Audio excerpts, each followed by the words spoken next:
오늘도 성령 하나님께서 이 자리에 우리와 함께 하시는 줄 믿습니다. 우리 앞뒤좌우로 활짝 웃으면서 사랑하고 축복합니다. 우리 한번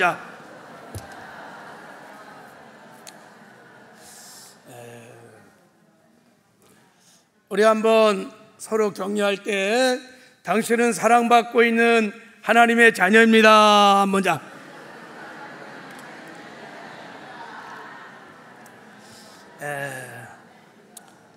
자, 우리 정말 축복하는 마음으로 당신은 하나님의 얼굴을 구하는 예배자입니다. 우리 한번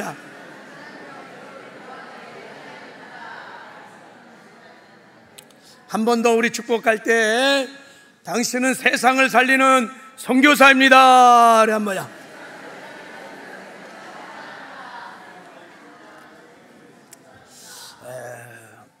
이 땅에 살아가는 동안에 주의 사랑으로 세상과 이웃들을 잘 섬겨서 세상을 살리는 선교사적 사명을 잘 감당하는 저와 여러분 되기를 주님의 이름으로 축복합니다.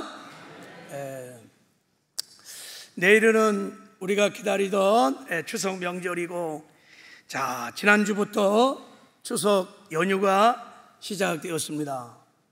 아마 어제부터 많은 사람이 고향을 찾아 떠나신 것 같아요. 우리 교회도 성도들이 좀 가셨네요. 자, 제가 뉴스를 보니까 올해도 3,500만 명의 사람들이 이동할 예정이라고 말합니다. 정말 민족의 대이동이 시작되는 거예요. 매일 한 700만이 막 움직이는 거예요. 그러니까 우리나라 국민의 거의 70% 이상이 다 움직이는 거예요. 제가 이 명절 때마다 저렇게 고향을 찾아 나서는 기성 행렬들을 보면서 제가 이런 생각을 해봤어요. 왜 사람들은 명절이 되면 저렇게 고향을 찾는 것일까? 저렇게 민족을 이동시키는 저 막강한 저 힘은 어디서 나오는 것일까? 이런 생각을 해봤어요. 우리나라만 그런 게 아니에요. 중국 같은 데는 춘절을 맞이하면 뭐 몇 천만이 아니죠, 그죠? 몇 억의 인구가 막 그냥 일주일 동안 막 움직여요. 이스라엘 백성들도 이렇게 명절이 되면요, 디아스포라 흩어졌던 사람들이 다 예루살렘에 모이고 다 민족의 대이동이 일어나는 거예요.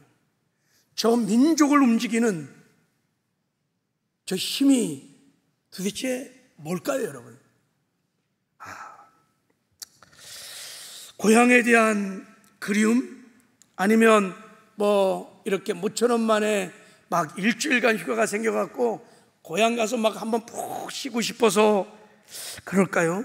그것은 아닌 것 같아요. 제가 보기에 저렇게 고향을 찾는 중요한 이유 중에 하나는 사랑하는 가족 때문일 거예요. 사랑하는 가족들과 고향에서 사랑했던 그 아름다운 추억들, 그런 사랑의 그리움이 고향 안에 있는 것입니다. 그래서 또 저렇게 막 얼마나 분주해요. 저거 몇 시간씩 걸려서 다 가는 귀성길임에도 불구하고 여전히 올해도 3,500만이 막 움직이는 거예요. 가족을 찾아가는 것이죠. 가족의 사랑, 그것은 정말 엄청난 힘이에요. 저도 명절이 되면 불현듯 제 마음에 막 고향을 가고 싶은 마음이 막 일어납니다. 저는 고향에 가족들이 없어요. 우리 집도 서울에 올라왔고 큰 집 작은 집도 다 서울에 올라왔어.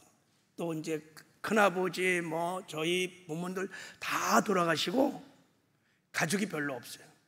그 월악산이 아주 경치가 좋은 산입니다. 그래갖고 지금은 고향 사람들이 다 서울로 그 땅 팔고 집 팔고 다 올라왔고 객지 사람들이 막 그 계곡에다가 펜션을 짓고 막 그래. 사랑하는 가족이 없어요. 그럼에도 불구하고 이렇게 명절이 되면 고향에 대한 그림이 있어요. 왜냐하면 어린 시절에 사랑하는 사람들과 가족들과 사랑의 추억이 거기 고스란히 남아있기 때문인 거예요. 그게 그리워요. 사랑이 그리운. 저는 사람 일녀 중에 막내인데 아버지가 일찍 술촌에서 우리 형님들과 누님이 다 일찍 서울에 올라왔어요. 돈 벌려고. 사실 그때는 우리 가족만 그런 게 아니에요. 월왕리에 사는 한 20몇 가구 되나? 다 그냥 중학교 졸업하고 뭐 그러면 그냥 다 서울 올라온 거예요. 돈 벌려고. 그래갖고 서울 간 오빠, 누나, 뭐 형님, 뭐 가족들이 언제 오냐면 1년에 딱 2번 와요. 설날과 추석날 오는 거야. 그러면 정말 가족들이 돌아오면 너무 축제. 자, 월왕리는 일주일에 딱 한 번 버스가 들어왔어요. 딱 버스가. 그러면 8시, 밤 8시에 버스가 들어오는데 아침부터 막 그 버스를 기다리는 거예요. 그래 버스가 오면 얼마나 막 가족들이 다 내리잖아요. 온 동네 사람이 막 다 내려. 그동안 흩어졌던 가족과 만나서 교제도 하고 대화도 하고 맛있는 음식도 먹고. 그때는 저희들이 가을 운동회를 명절 그 다음에 했어요. 그러니까 가족잔치죠. 가족잔치. 그 생각을 하면 고향이 너무 그립습니다. 이렇게 가족들과 함께 지냈던 시간들이 너무 좋아서, 또 이 가족 사랑이 너무 좋아서 이렇게 대이동을 한다는 생각이 듭니다. 바라기는 이번 추석에 우리 사랑하는 성도들도 다른 데 가지 말고 가족들과 다 함께 모여서 뜨겁게 서로 사랑하는 아름다운 추억을 만드는 사랑의 명절들이 다 되시기를 주님의 이름으로 축복합니다.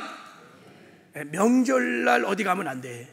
다 명절은 가족이 서로 뜨겁게 사랑하는, 정말 사랑할 수 있는 절호의 기회예요. 제가 이렇게 명절을 맞이하면서 그냥 우리 예수 믿는 그리스도인들은 어떻게 해야 가족을 사랑할 수 있을까? 세상 사람들이야 뭐 나름대로 가족을 사랑하지만 본능적인 사랑을 하죠. 우리 예수 믿는 사람들은 가족을 어떻게 사랑해야 될까? 이런 생각을 하면서 설교를 준비하면서 오늘 본문 말씀을 묵상을 했습니다. 자, 오늘 본문 말씀에 이렇게 하나님이 말씀하셨어요. 한번 읽어보겠습니다. 시작.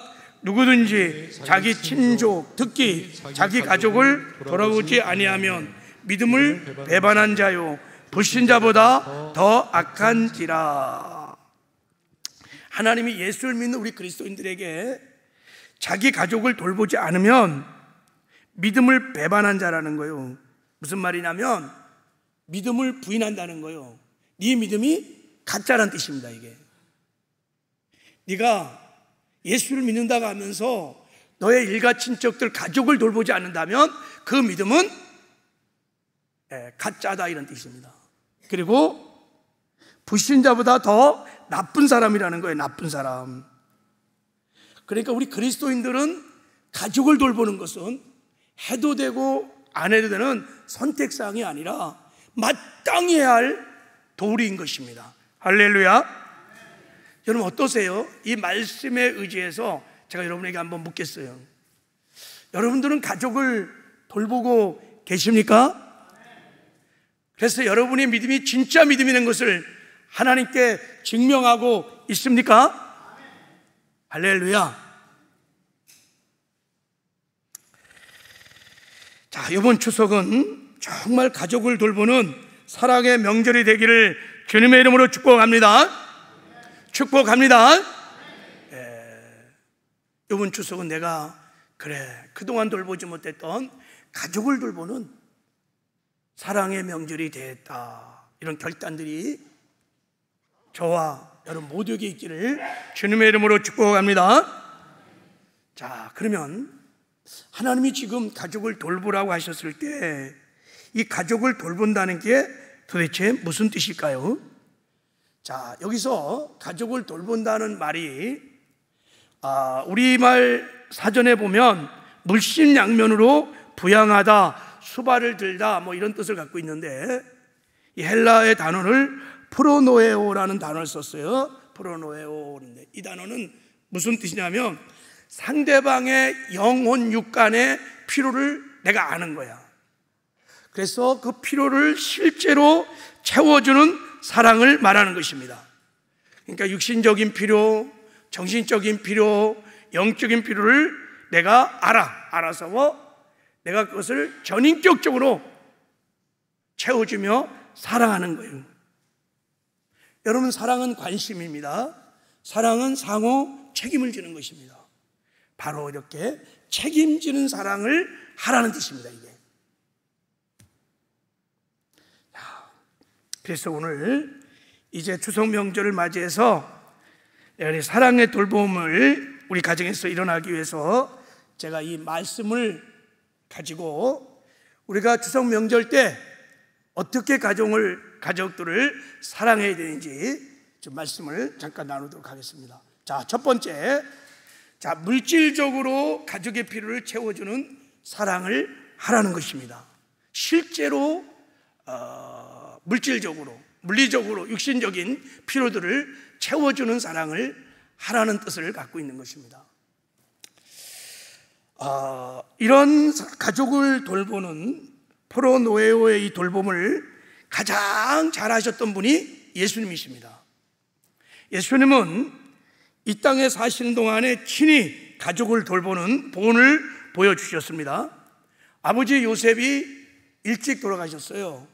그래서 예수님이 가장이 되어갖고 홀로 되신 어머니 마리아와 남동생 4명, 적어도 여동생이 2명 이상은 있었을 겁니다. 가족들의 생계를 예수님이 다 책임지셨습니다. 아버지한테 배우는 목수 기술을 가지고 끝까지 가족들을 예수님이 친히 부양하셨습니다. 그리고 십자가에 못 박혀 죽기 직전에 어머니 마리아를 사랑하는 제자 요한에게 맡기며 어머니의 노후를 걱정하고 자에게 맡기는 부양을 하셨습니다. 이게 바로 포로의 노예의 돌봄이에요. 가족을 돌본다. 이 돌봄을 가장 잘 보여주는 우리나라 전래 동화가 있어요. 제가 그래서 이 말씀을 해석할 때마다 이 동화가 생각이 나요. 자, 이 동화가 뭐냐면 우리가 잘 아는 의좋은 형제라고, 우리 국민학교, 옛날 국민학교 책에 나온 이야기죠. 그죠? 잘 아는 얘기. 자, 고려 말기에 충남 예산군에 살았던 이성만, 이순 형제의 실화라고 말합니다. 부모가 다 일찍 돌아가고 이 형과 아우가 얼마나 우애가 좋은지, 뭐 좋은 것이 생기거나 맛있는 게 음식이 생기면 절대 혼자 먹지 않고 같이 나눠 먹었대요. 그리고 아침에도 같이 또 식사도 하고 저녁엔 또 형님 집에서 식사도 하고 그렇게 우애 있게 사랑을 하며 형제가 한 마을에 살았는데 어느 날 가을날 추수를 다 끝냈어요.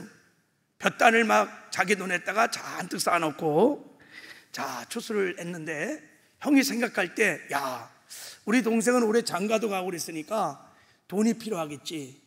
그래갖고 쌓아놓은 그 볕단을 다 짊어지고 동생 그 볕단에다 나한테 옮겨놓는 거예요.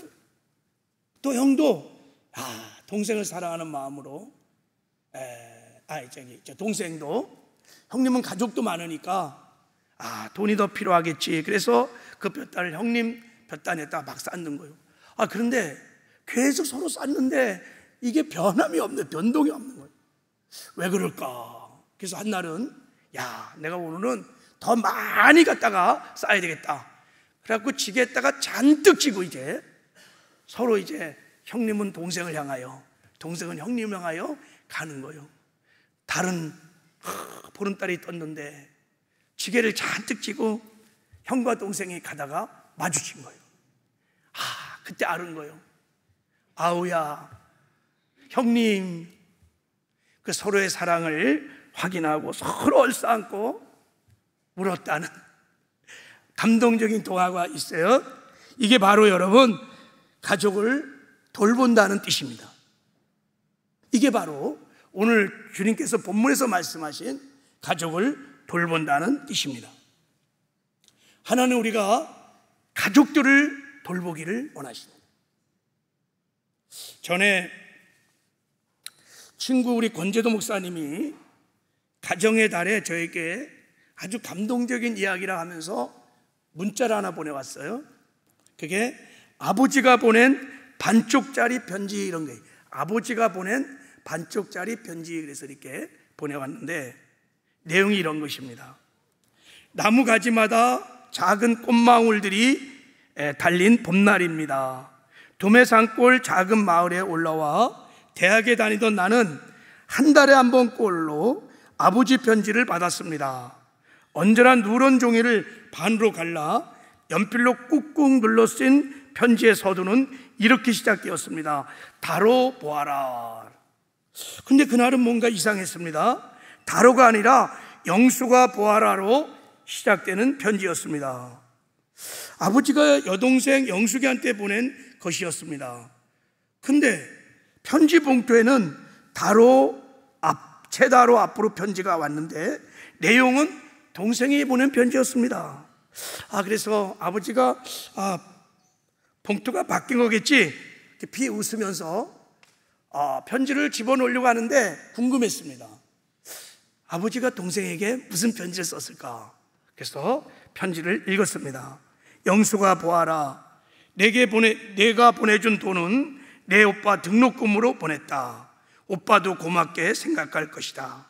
초등학교만 겨우겨우 졸업하고 그 길로 공장에 취직해 뼈아프게 일만 해온 영수가 고맙다. 이런 편지가 적혀 있었어요.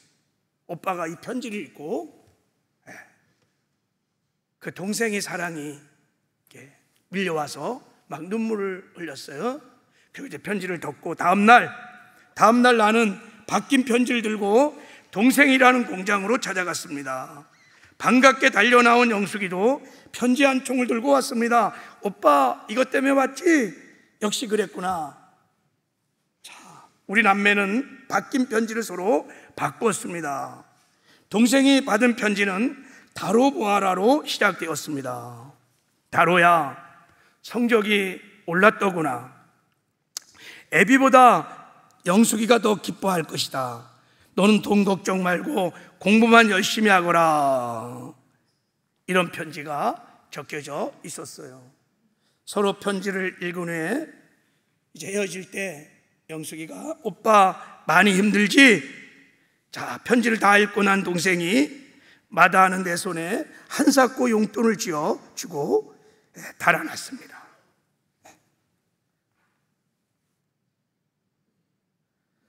저만큼 멀어져 가는 영숙이는 내게 크게 외쳤습니다. 오빠 맛있는 거 사 먹어가면서 공부해. 오빠 나간다. 그날 이후 아버지는 언제나 반쪽짜리 종이에 영수가 보아라 시작되는 편지를 내게 보냈고 그때마다 우린 만나서 편지를 교환했습니다. 반쪽짜리 편지는 우리 남매가 서로 이해하고 사랑할 수 있도록 하기 위해서 아버지가 일부러 꾸민 작정이었던 것입니다. 자식들이 서로 사랑하기를 원하는 아비의 마음에서 편지를 바꿔보낸 것이죠. 일부러. 여러분, 이 아버지의 마음이 저와 여러분을 향한 하나님 아버지의 마음입니다. 예수 믿는 그리스도인들이 가족들을 정말 사랑하고 돌보기를 우리 하나님은 원하십니다. 가족들을 돌보지 않으면서 나를 믿고 하나님을 경외한다? 그 하나님이 가짜라는 거예요. 이게 그런 뜻입니다. 믿지 않는 사람보다 그것이 더 악하다는 것입니다. 여러분, 이번 추석을 맞이해서 정말 가족들과 함께 모여서 정말 실질적으로 우리 가족들의 필요를 채워주는 사랑의 돌봄이 있는 정말 행복한 명절이 다 되시기를 주님의 이름으로 축복합니다. 그러면 하나님이 기뻐하는 명절이 될 것입니다. 자, 하나님께서 돌보라고 하시는 이 가족의 돌봄에는 이런 뜻도 있습니다. 자, 정서적으로, 그러니까 정신적으로 마음의 필요를 채워주는 사랑을 하라는 것입니다. 그러니까 추석 때 함께 모여서 서로 위로하고 격려하고 칭찬하고 세워주는 사랑을 하라는 것이죠. 특별히 말을 통해서 그렇게 하라는 것입니다. 여러분, 우리 말에는 놀라운 능력이 있습니다. 예수를 믿는 우리들에게 말은요, 살리는 놀라운 능력이 있습니다. 잠언 18장 20절에 보면 사람은 입에서 나오는 열매로 말미암아 배부르게 되나니 곧 그의 입술에서 나오는 것으로 말미암아 만족하게 되느니라 그랬어요. 사람은 입에서 나오는 열매로 만족하고 입에서 나오는 열매로 행복하고 배부르다는 거예요. 입에서 나오는 말이 뭐냐면 말을 말하는, 언어를 말하는 거예요. 그래서 말은 씨앗과 같습니다. 그래서 말이 우리의 심령에 심어지면 이게 싹이 나 열매를 맺어요. 우리가 그 말의 열매를 먹고 산다는 거예요. 근데 이 말은 두 종류가 있어요. 생명의 씨도 있고 막 살리는 생명의 씨도 있고, 부정적이고 파괴적이고 죽이는 말, 사망의 씨도 있어요. 사망의 씨가 심겨지면, 여러분 거기서 열매를 맺으면 그걸 먹고 나면 죽는 거예요. 피폐해지는 거예요. 근데 살리는 말, 긍정의 말, 칭찬의 말, 격려의 말을 막 하면 그것이 심겨져 싹이 나고 열매를 맺으면, 그래서 여러분 칭찬의 말, 위로의 말, 격려의 말을 막 지지하는 말을 많이 들으면 사람이 살아납니다. 아름답게 성장합니다. 할렐루야. 그렇게 깨어지고 상한 마음을 치료하고 위로하고 사랑하라는 것입니다. 자, 일본의 파동학자인 에모도 마사루라는 사람이, 우리 여러 번 들어봤죠. 물은 답을 알고 있다라는 책을 썼어요. 자, 이분이 연구해 보니까, 자, 물을 갖다 놓고 막 물을 향하여 막 모욕적인 말을 하는 거예요. 죽여버리겠다, 이 바보야, 망할 놈, 미친 놈, 막 쏟아내면 물의 결정체가 막 이그러지고 찌그러지고 막 그런대요. 너는 악마야. 그리고 막 저주하면 막 물이 막 파동을 치면서 막 찌그러져 이렇게 한대요. 실제 연구에 됐다에 의해서. 근데 반대로 사랑해요, 감사해요, 고맙습니다, 막 긍정의 말, 위로의 말, 칭찬의 말, 잘해봅시다, 사랑합니다 막 그러면 막 물이 막 아름다운 결정체로 막 살아난대요. 그리고 너는 너무 아름다워, 내가 너를 사랑해 막 그러면 물이 막 파도를 치면서 육각기 팔각체로 막 더 아름답게 막 변한대요. 말이 그렇게 힘이 있는 거예요. 근데 여러분, 사람은요, 여러분 60%가 다 물로 되어 있는 거 아시죠? 우리 60% 이상이 다 물입니다. 사람에게 미워한 말, 저주, 분노, 원망, 불평 막 그런 거 쏟아내면요, 사람이 기가 팍 죽어요. 반대로 사랑해, 고마워, 감사해, 칭찬하고 격려하고 살리는 말을 막 하면 막 우리가 막 기뻐요. 살아난 역사가 일어나는 거예요. 하나님께서 우리에게 말씀하시는 거예요.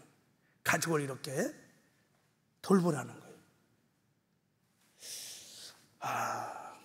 여러분 추석 명절 때 정말 말로 가족들을 돌보는 은혜가 있기를 주님의 이름으로 축복합니다. 그래서 이번 추석 때는 여러분 말을 진짜 조심하셔야 돼. 모여서 여러분 상처받는 게 뭐냐? 다 말 때문에 그러는 거야.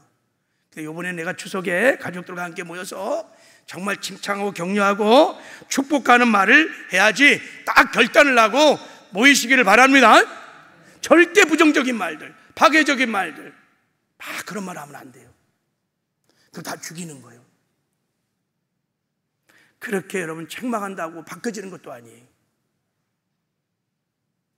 자, 그래서 제가 가족들을 살리는 칭찬의 말을 작년에 인터넷에서 제가 한번 찾아봤어요. 자, 남편이 아내에게 하는 말이에요. 그러면 아내가 살아난다는 거예요. 당신 갈수록 더 멋있어져. 당신 음식 솜씨는 일품이야. 역시 나는 처복이 많아. 당신은 왜 이렇게 예뻐졌어? 갈수록 더 예뻐지는 것 같아. 안 예뻐도 그렇게 말하는 거예요. 여보 사랑해, 난 당신 기도 덕분이야. 막 이렇게 칭찬해 주는 거예요. 그럼 아내가 막 살아나요. 자, 아내가 남편에게 여보 사랑해, 고마워, 감사해, 내가 시집 하나는 자라왔지, 내가 복받은 여자야, 당신이라면 할 수 있어, 나는 당신을 믿어, 여보 내가 당신을 얼마나 존경하는지 모르지. 막 그러면 남자는요 막 심령에서 파동이 막 쳐, 막 살아나, 막 기가 막 살고. 남편 살리는 거 여러분 어렵지 않아요. 여보 힘내, 나 당신 존경해, 당신도 너무 좋아, 든든해. 그럼 다 살아나는 거예요. 자, 자녀가 아버지에게 아버지 걱정 마세요, 제가 있잖아요, 아버지 제 마음의 기둥이에요, 아버지는 항상 자랑스럽고 든든해요, 제가 아버지 아들인 것이 자랑스러워요, 아버지 말씀에 순종할게요, 이런 말을 들으면요 부모들은 막 힘이 나는 거예요. 다 살려. 또 부모들은 자녀들에게 너는 참 소중하다, 내가 너를 사랑한단다, 정말 훌륭하구나, 정말 멋지다, 자랑스러워, 네가 내 아들이라는 것이, 내 딸인 것이 너무 자랑스러워, 그리고 사랑한다, 고맙다. 내 안에 있는 부모를 향한 사랑, 자식을 향한 사랑, 남편을 향한 사랑, 아내를 향한 사랑을 표현하라는 것입니다. 할렐루야. 이번 추석 명절에는 이런 긍정의 말로, 살리는 말로 가족들을 돌보는 은혜가 있기를 주님의 이름으로 축복합니다. 자, 마지막 세 번째, 하나님이 가족을 돌보라는 뜻은 이런 뜻이 있어요. 영적으로 가족의 신앙을 돌보라는 뜻입니다.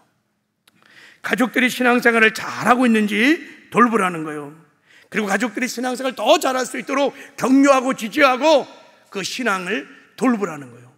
가족들의 영혼을 돌보라는 것입니다. 혹시 가족 중에 교회 잘 다니다가 안 다니는 지체들 있잖아요, 그렇죠? 자식이든 부모든 남편 아내든 다 만나서 서로 기도해주고 서로 격려해주고 서로 축복해서 그 믿음과 신앙이 다 회복시키라는 거예요. 이게 프로노에에 담겨진 뜻입니다. 자, 그런데 이번 추석 명절에는 특별히 믿지 않는 가족들, 아직 예수를 믿지 않는 우리 가족들의 영혼을 돌보는 은혜가 있기를 주님의 이름으로 축복합니다. 이게 진짜 가족 사랑이에요. 여러분, 가족들이 믿지 않고 죄악으로 죽어가고 있는데 전도를 하지 않고 그들의 영혼을 돌보지 않는다면 이것이 정말 자기 믿음을 버리는 것이고 하나님 보시기에 세상 사람보다 더 악하다는 뜻입니다. 이게 그런 뜻이에요. 사실은 이 문맥을 읽어보면 이것 때문에 이렇게 말씀한 하나님이, 아니 내가 죽음 후에 천국과 지옥이 있음을 분명히 알아. 예수를 믿으면 내가 구원받고 죄사함 받고 천국 간다는 거 분명히 알고 있어. 그럼에도 불구하고 예수를 믿지 않는 우리 가족, 불신 가족의 영혼에 대해서 관심을 안 가질 때, 그들을 위해서 기도하고 그들을 위해서 복음을 전하고 전도하지 않을 때 하나님 보시기에 그 믿음이 가짜라는 거예요.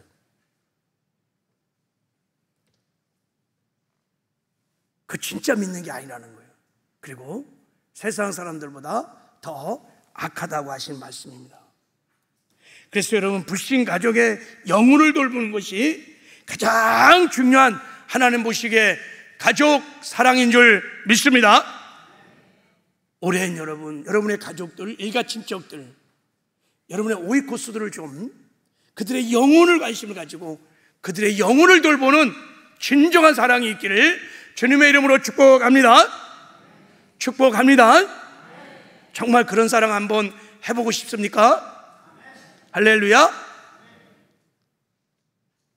제가 주어진 시간만큼 우리 불신 가족들을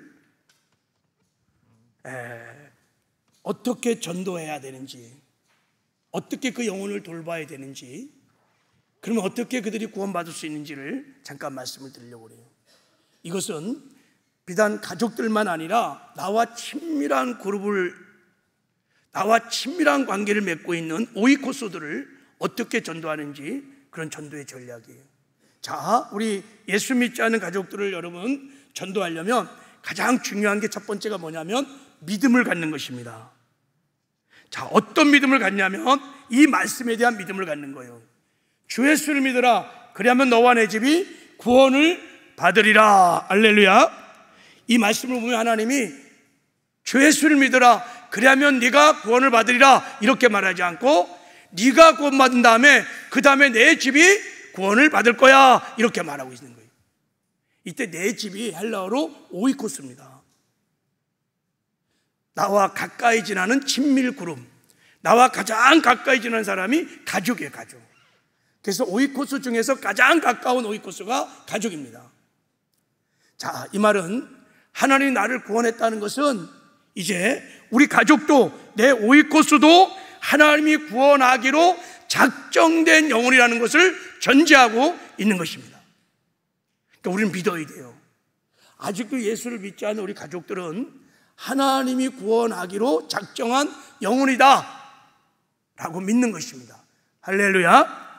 그리고 또 가져야 할 중요한 믿음이 하나 더 있는데, 하나님이 나를 통해서 우리 가족들을 구원하기로 작정했다는 것도 믿으시기 바랍니다.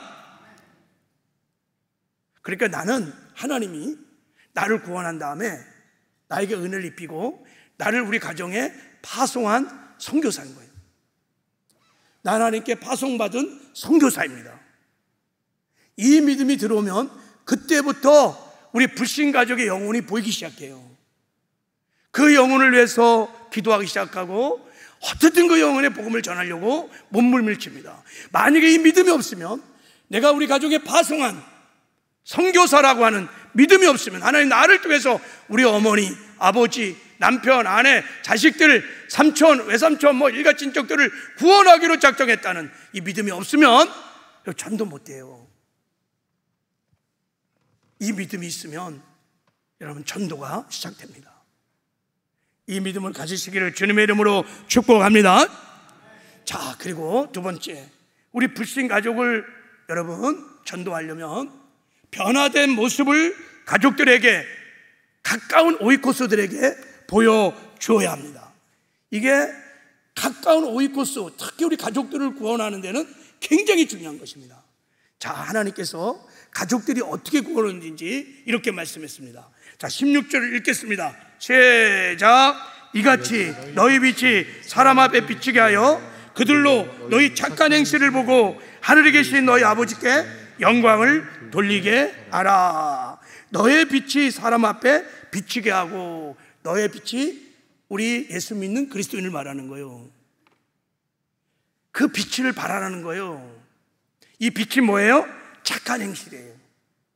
예수 믿고 변화된 모습. 전에는 어둠 속에 있었지만 빛 가운데 행하는 너의 모습, 그 모습을 보고 누가 봐요? 나와 가까이 있는 가족이 보는 거예요. 그때 무슨 일이 하냐? 하늘에 계신 너희 아버지께 영광을 돌리게 하라 그랬어요. 이게 무슨 말입니까? 여러분, 하나님이 언제 영광을 받을까요?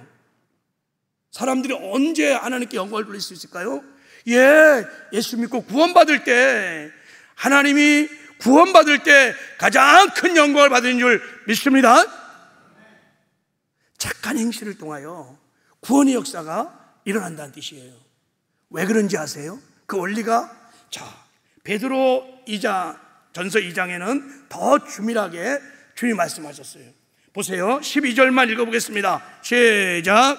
너희가 이방인 중에 행실을 선하게 가져 너희를 악하다고 비방하는 자들로 하여금 너의 선한 일을 보고 오시는 날에 하나님께 영광을 돌리게 하려 함이니라. 자, 우리에게 하나님이 권해요. 영혼을 것으로 싸우는 육체의 정욕을 제어하라. 무슨 말이에요? 구별된 삶을 살아라는 거예요. 세상을 따라 살지 말라는 거예요. 변화된 삶을 살아라는 거예요. 왜 그러냐? 너희가 이방인 중에 행실을 선하게 가져 너희로 악하다고 비방하는 자들 하여금 너희 선함을 보고 오시는 날 하나님께 영광을 돌리게 하기 위해서. 자, 이 말씀을 잘 보면 너의 선한 일을 본다는 거예요. 이때 이 본다는 게 관찰하다, 주밀하게 관찰하다 이런 뜻이에요. 그러니까 여러분, 우리 오이코스들이, 불신 가족들이 저와 여러분의 삶을 관찰한다는 거예요. 안 보는 것 같지만 다 본다는 거예요. 자, 그들이 그 나의 선한 행실을 다 본다는 것입니다. 자세히 볼 때 어떤 일을 하냐면, 오시는 날에, 이게 헬라어로 에피스코페라는 단어를 썼어요. 영어로는 비지트라는 거예요. 하나님이 방문한다는 거예요. 그러니까 우리의 선한 행실을 보고 하나님은 방문하신다는 거예요. 여러분, 하나님이 방문하는 경우는 두 가지 중에 하나예요. 하나는 구원을 주기 위해서 방문하시고, 아니면 심판하기 위해서 방문하시는 거예요. 예수님의 초림은 우리에게 구원의 은혜를 베풀기 위해서 오신 것이고, 앞으로 장차 예수님이 다시 오실 재림주는 심판하기 위해서, 세상을 심판하기 위해서 오시는 거예요. 여기서 비지트 방문하시는 날, 우리 가정에 방문하시면 구원의 은혜를 베풀어 주신다는 거예요. 가족들이 하나님께 영광을 돌릴 수 있다는 거예요. 자, 이 말씀을 보면 가족들이 구원하려면 내가 할 일이 있고 하나님이 할 일이 있다는 것을 알 수 있어요. 내가 할 일은 뭐냐면 가족 안에서 내가 구별된 삶을 사는 거예요. 변화된 모습을 보여주는 거예요. 착한 행실을 사는 거예요. 그러면 하나님이 방문하신다는 거예요. 그래서 가족들을 구원시켜 주신다는 것입니다. 할렐루야. 여러분, 가족 구원은 이렇게 일어나는 것입니다. 나를 통해서, 착한 행실을 통해서 하나님의 영광이 확 나타나면 가족들이 어둠 속에 있거든요. 그래서 그 영광을 보고 하나님께 나오는 거예요. 구원을 받는 거예요. 그래서 우리가 변화된 모습을 우리 오이코스들에게 보여줘야 합니다. 야, 뭐 예수 믿는 게 뭐 너나 나나 똑같다, 그러면 절대 가족들은, 오이코스들은 구원되기가 쉽지 않아요. 자, 그래서 우리가 변화된 모습을 보여주기 위해서, 자, 세 번째, 사랑의 섬김을, 우리 가족들을 사랑으로 섬겨야 됩니다. 할렐루야. 사랑으로 섬겨야 됩니다. 우리가 사랑으로 섬길 때 우리 가족들이 감동이 일어나고, 감동이 일어나면 마음이 열리는 거예요. 그때 복음을 전하면 그들이 복음을 받아들이고 구원받는 역사가 일어나는 거예요. 그래서 하나님이 우리에게 이렇게 말씀하셨어요. 자, 삼상수훈의 결론. 자, 우리 같이 한번 읽어보겠습니다. 시작. 그러므로 무엇인지 남에게 대접을 받고자 하는 대로 너희도 남을 대접하라. 이것이 율법이요 선지자이라 그랬어요. 이 말씀은 중요한 게 순서예요. 순서. 내가 먼저 대접을 받으란 말이에요? 아니면 남을 먼저 대접을 하란 말이에요? 내가 남을 먼저 대접을 하라는 거예요. 그래야 남에게 대접을 받을 수 있다는 거예요. 내가 상대에게 뭔가 요구할 것이 있어, 내가 뭔가 얻고 싶은 게 있어, 내가 대접받은 게 있어, 그러면 먼저 상대가 원하는 거를 들어주라는 거예요. 그러면 상대의 마음이 열릴 것이고 내 말을 들어준다는 것입니다. 할렐루야. 그래서 여러분, 불신 가족들을 구원하려면 내가 가족을 사랑하는 모습을 보여줘야 돼요. 그러려면 내가 가족들이 원하는 걸 먼저 들어줘야 합니다. 내가 먼저 섬겨야 합니다. 내가 먼저 대접해야 합니다. 어느 정도까지 해야 되냐? 우리 불신 가족들이, 야, 제가 나를 얼마나 구원하고 싶으면, 얼마나 교회를 데려가고 싶으면 저렇게까지 잘하나, 저렇게까지 희생하나, 저렇게까지 내 말에 순종하나, 저렇게까지 나를 사랑하니, 그래, 내가 이번에는 꼭 한번 그 소원 한번 들어주지. 그런 거예요. 감동을 받아서 마음이 열리는 거예요. 그의 진정한 사랑이 느껴지는 거예요. 여러분, 우리가 가족들을 사랑으로 섬기는 마음도 없이 맨날 교회 가자, 새생명 축제에 뭐 하나님 너 사랑해 가자, 막 그렇게만 하면요, 가족들의 눈에는 우리가 어떻게 비춰있냐면, 얘는 맨날 나를 교회만 데리고 가, 이런 사람. 교회에서 무슨 전도 축제만 있으면 그때만 나로 찾아와갖고 맨날 데리고 가는 사람, 이기적인 사람, 그렇게 비춰줄 수 있다는 거예요. 근데 우리는 그런 마음이 아니죠. 우리 본심은 그게 아니에요. 그죠? 죽으면 지옥이 있어요. 안 믿으면 지옥 가거든요. 지금 죄악 가운데 죽어가고 있거든요. 그 영혼을 정말 사랑해서 어쩌 전도해서 교회로 데리고 가려고 하는 것이지. 근데요, 우리 가족들은 그렇게 생각하지 않는다는 거. 왜요? 가족들은요, 영혼에 관심 없어요. 천국 관심 없어요. 구원 관심 없어요. 그들의 관심은요, 내가 그들이 원하는 걸 들어줄 때, 내가 그들이 원하는 필요를 채워줄 때, 그때 그들은 비로소 사랑을 느끼게 된다는 거예요. 그때 그들의 마음 문이 열려진다는 거예요. 할렐루야. 그래서 주님이 말하는 거예요. 네가 대접받고자 하면 먼저 대접해야 한다.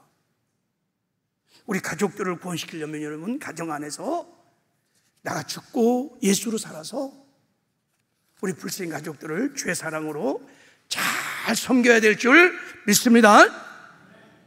자, 그리고 가족을 전도하려면 하나님의 말씀을 증거해야 합니다.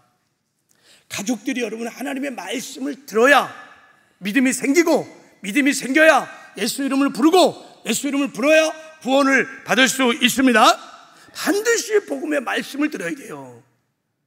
우리가 여러분 가족들에게 변화된 모습도 보여주고 나 죽고 예수로 살아, 가족들을 막 사랑으로 섬기고 하는 궁극적인 목적이 뭐예요? 복음 말씀 듣게 해서 구원받게 하자는 거 아니겠어요? 할렐루야.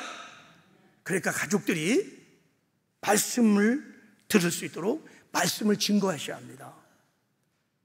우리가 새생명 축제에 가족들을 초청하는 이유도 여기 오면 복음의 말씀을 들을 수 있기 때문에 초청을 하는 거예요. 그런데 여러분, 우리가 이제 복음의 말씀을 전할 때 가족들에게는 특별히 나의 복음을 전하시기를 바랍니다. 나의 복음이 뭐냐면 내가 만난 하나님, 내가 받은 은혜, 내가 구원받은 구원의 간증을 나누는 거예요. 이게 나의 복음이에요. 내 영혼에 실제 일어났던 복음을 전하는 거예요. 보세요. 자, 시편 63편 66편 16절 읽겠습니다. 시작. 하나님을 두려워하는 너희들아 다 와서 들으라. 하나님이 나의 영혼을 위하여 행하신 일을 내가 선포하리로다. 여러분 다 와서 들으십시오. 하나님이 내 영혼을 위하여 하신 일, 이 은혜를 전하겠습니다. 그러는 거예요. 그러니까 전도는, 오이쿠 전도는 사실은 어렵지 않아요. 내가 만난 은혜, 내가 받은 은혜, 내가 받은 구원, 여러분 다 있잖아요. 그걸 전하는 거예요. 근데 오이코스들은요, 우리 가족들은요, 내 얘기를 하면 듣습니다. 교회 얘기하면 안 들어요. 근데 내 사랑하는 사람의 이야기거든요. 그러니까 내 얘기는 들어요. 이모, 고모, 삼촌, 작은아버지, 내가요 이런 일이 있었어요. 하나님 이렇게 만났어요. 막 이런 은혜가 있었어요. 막 그렇게 전하는 거예요. 그리고 내가 믿는 하나님, 우리 삼촌이 믿었으면 좋겠다, 우리 큰아버지가 믿었으면 좋겠다, 이렇게 전하는 거예요. 꼭 말씀을 증거하셔야 돼요. 그래야 구원받는 역사가 일어나게 될 줄 믿습니다. 자, 그리고 능력 기도를 해야 됩니다. 여기 앞에 제가 기도했다가 능력을 붙인 이유가 뭐냐면 하나님이 응답해 줄 수밖에 없는 기도를 하는 거예요. 기도 응답을 잘 받는 게 능력 기도예요, 여러분. 뭐 능력 기도가 따로 있는 게 아니라 하나님이 기도하면 이거는 꼭 들어주는 기도. 자, 이 능력 기도는 언제 하는 거냐면 내가 다 해봤어. 막 변화된 모습도 보여주고 막 지극정성으로 막 안 믿는 우리 아버지 어머니 막 다 섬겼어. 그리고 막 교회 오자고 몇 번도 권면했고, 그런데 요지부동인 거야. 발로 쪄도 피 한 방울 날 것 같지 않아. 그때 하는 게 뭐냐면 능력 기도라는 거야. 이제 나의 문은 절대 안 돼. 하나님 저 다 해봤어요. 그리고 하나님만 이제 하셔야 된다고 이제 기도를 하는 것이 능력 기도인데, 이 능력 기도를 가장 잘 보여준 대표적인 기도가 구약의 모세의 기도입니다. 모세가 우상 숭배로 하나님이 내가 이 백성을 다 진멸하겠다 선언했습니다. 200만이 다 죽게 생겼어요. 근데 모세가 능력 기도를 합니다. 이 기도를 해갖고 하나님이 자기 뜻을 바꾸고 200만을 죄악에서 구원시키는 놀라운 은혜를 베풀어 주십니다. 200만을 살려준다니까요. 그 기도가, 자, 출애굽기 32편 나왔습니다. 어떻게 기도했냐면요, 모세가 이렇게 말해. 하나님, 슬프도소이다. 막 애통했다는 거예요. 우리 민족이 하나님 앞에 범죄했습니다. 막 애통하며 눈물로 하나님께 막 나갔어요. 그리고 이렇게 말했어요. 하나님, 이 백성을 용서하지 않는다면, 이 백성을 사망에서 구원시키지 않는다면, 하나님, 주께서 기록한 그 어린 양의 생명책에서 제 이름을 제하여 주십시오. 이렇게 자기 영혼을 거는 거예요. 이제 해도 안 돼. 아무리 해도 안 돼.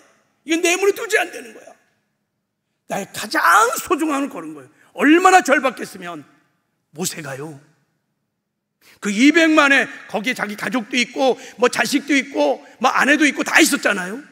이들을 구원하기 위해서 자기 생명을 거는 기도를 했어요. 자, 그럴 때 하나님이 어떻게 응답하셨냐면, 자, 33절에 보면 이렇게 나옵니다. 자, 14절을 한번 읽어보겠습니다. 14절 시작. 여호와께서 이르시되 내가 친히 가리라. 내가 너를 쉬게 하리라. 모세의 기도를 들으시고 하나님이 그래 내가 친히 갈게. 무슨 말이에요? 다 용서한다는 거예요. 그리고 가나안 땅 갈 때 내가 버리지 아니하고 함께 가겠다는 거예요. 200만 살려주겠다는 거예요. 누구의 기도를 들고? 모세의 기도를 들으시고, 그러면서 내가 너를 쉬게 하리라. 모세야, 그만 고통해, 그만 아파해, 그만 울어.